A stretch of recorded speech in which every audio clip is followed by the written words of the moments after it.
Good morning everyone. ఈరోజు మనం ఇక్కడ 100 ఫ్రెంచ్ వర్బ్లు ఒక సింగిల్ సెషన్లో ఎలా నేర్చుకున్నామో చెప్తాము. ఇది 3 రోజుల వర్క్షాప్. ఇది ఆఖరి రోజు. మొదటి రోజు మేము 100 వర్బ్లు సింగిల్ సెషన్లో నేర్చుకున్నాం. సింగిల్ సెషన్లో అంటే మనం ఎప్పుడు మొదలు పెట్టాము? మొదటి రోజు ఎన్ని గంటలకు మొదలు పెట్టి ఎన్ని గంటల వరకు నేర్చుకున్నాం? 9 నుండి 4 దాకా. అంటే లంచ్ బ్రేక్ కాకుండా మొత్తం 5 గంటల సేపు నేర్చుకున్నాం. 5 గంటల సేపు మొదటి రోజు నేర్చుకున్నాం. ఆ తర్వాత రికార్డింగ్ కూడా చేసాం. మొదటి రోజు మీకు గుర్తుంది కదా?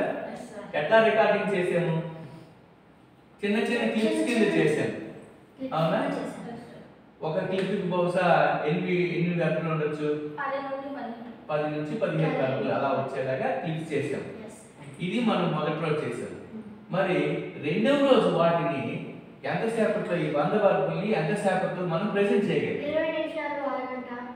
20 నిమిషాలు లేదా అరగంటలో రెండవ రోజు చెప్పడం జరిగింది. మరి ఇది మూడవ రోజు కదా? ఇప్పుడు కూడా మనం ఈ కెమెరా షూటింగ్ స్టార్ట్ అవ్వక ముందు మనం ఇక్కడ కూర్చుని ఒకసారి కొంతసేపు ప్రాక్టీస్ చేసాం. ఎంతసేపట్లో చెప్పగలిగాము? 10 నిమిషాలు. అంటే మొదటి రోజు 5 గంటలు చేసిన పని రెండవ రోజుకి వచ్చేటప్పటికల్లా అరగంటకే చేయగలిగాము.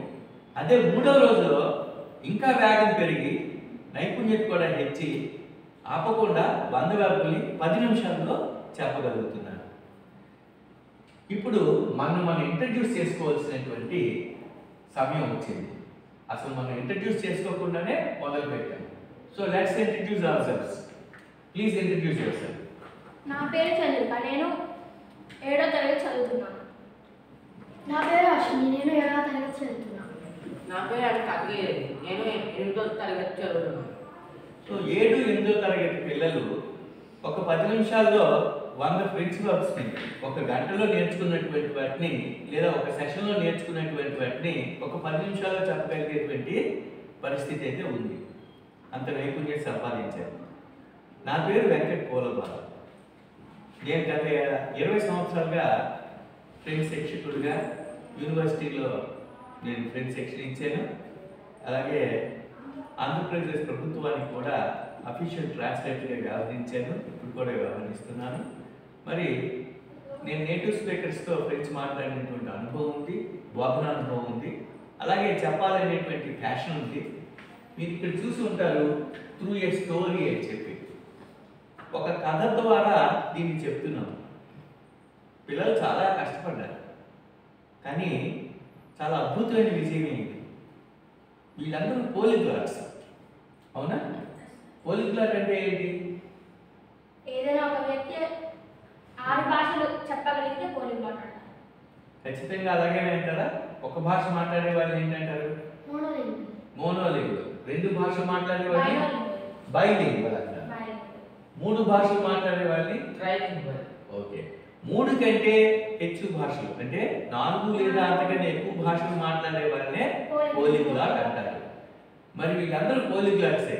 ఎన్ని భాషలు నేర్చుకున్నారు మీరు? 6 భాషలు. 6 భాషలు. ఏంటంటే French, Spanish, Italian, German, English, Japanese. 6 భాషలు. French, German, Spanish, Italian, English and Japanese. ఈ 6 భాషలు నేర్చుకోవడమే కాకుండా టెలివిజన్లోని, రేడియోలోని కూడా వీళ్ళు పర్ఫార్మెన్స్లు ఇచ్చారు. ఈ 6 భాషలు బేసిక్స్ వెళ్ళిపోవచ్చు.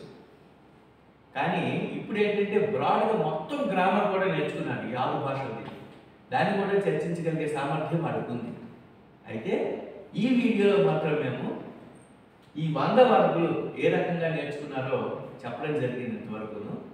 ఇక్కడ ఒక చిన్న కంపారిజన్ ఇవ్వాల్సి వస్తున్నది మీకు బాగా అర్థం అవడానికి. ఎవరైతే చూస్తున్నారో వాళ్ళకి అర్థం అవడానికి ఈ కంపారిజన్ ఇస్తున్నాను. ఫ్రెంచ్ ఎవరైనా నేర్చుకునే వాళ్ళు ఉంటే వాళ్ళకి ఇంకా బాగా అర్థం అవుతుంది.